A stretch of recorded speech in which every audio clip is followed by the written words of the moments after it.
आज हम सब लोग एकता संगठन के माध्यम से जलगांव के पुलिस अधीक्षक डॉक्टर महेश्वर रेड्डी साहब की मुलाकात लिए। सिर्फ मुलाकात नहीं लिए बल्कि उनको रिटर्न में हमने एक कंप्लेंट दर्ज करे।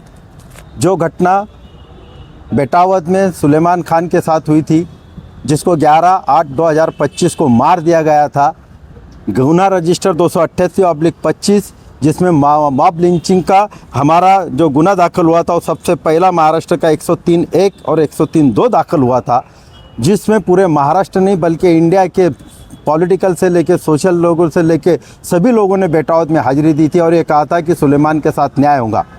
लेकिन अफसोस, बहुत अफसोस के साथ कहना पड़ रहा है कि सुलेमान के आरोपियों को, चूँकि हम इसमें एसआईटी हमारी डिमांड पे हुई थी, सुप्रीम कोर्ट के डायरेक्शन थे कि मॉब लिंचिंग में क्या करना चाहिए, उसके बाद भी एक डीवाईएसपी रैंक के आदमी, एक पीआई, एक एपीआई और उनके साथ लोगों की एसआईटी ने भी पूरा का पूरा जांच किया।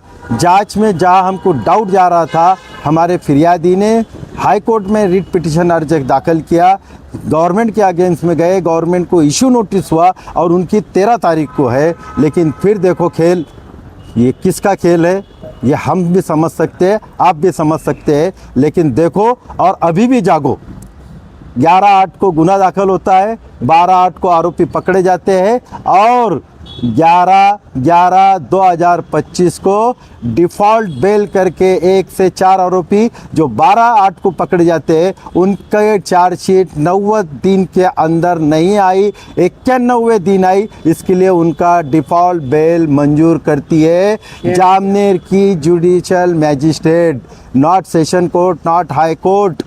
जुडिशियल मैजिस्ट्रेट डिफ़ॉल्ट बेल सिर्फ ये बेस पे मंजूर करती है कि 91वें दिन तुम्हारी चार्जशीट आई। जबकि अभी एसपी साहब से हम मिले, एसपी साहब ने बहुत डिटेल में बताया कि हमने चार्जशीट जुम्मे के दिन यानी 87 डेज़ को सबमिट किया था, उसमें कुछ क्यूरी निकाला क्लर्क ने और वो रिटर्न किया। शनिचर इतवार कोर्ट छुट्टी थी, पीर को जब मंडे को दिए हमने और मंडे को वो 91 डे आया। इसके लिए किए हमने 2 डिमांड रखे थे कि साहब उनकी विभागीय चौकसी की जाए और दूसरी थी हमारी कि आप इमीडिएट शासन इस पे जाके सेशन कोर्ट में डिफ़ॉल्ट पिटीशन के अगेंस्ट, डिफ़ॉल्ट बेल के अगेंस्ट वो बेल कैंसिल कराए। सर ने हमारी दूसरी डिमांड को इमीडिएट एक्सेप्ट कर लिया है और कल के कल यहाँ पे सेशन कोर्ट में वो एप्लीकेशन दाखिल कर रहे हैं सरकार की तरफ से कि उनका बेल 1 से 4 नंबर का आरोपी का बेल रिजेक्ट किया जाए।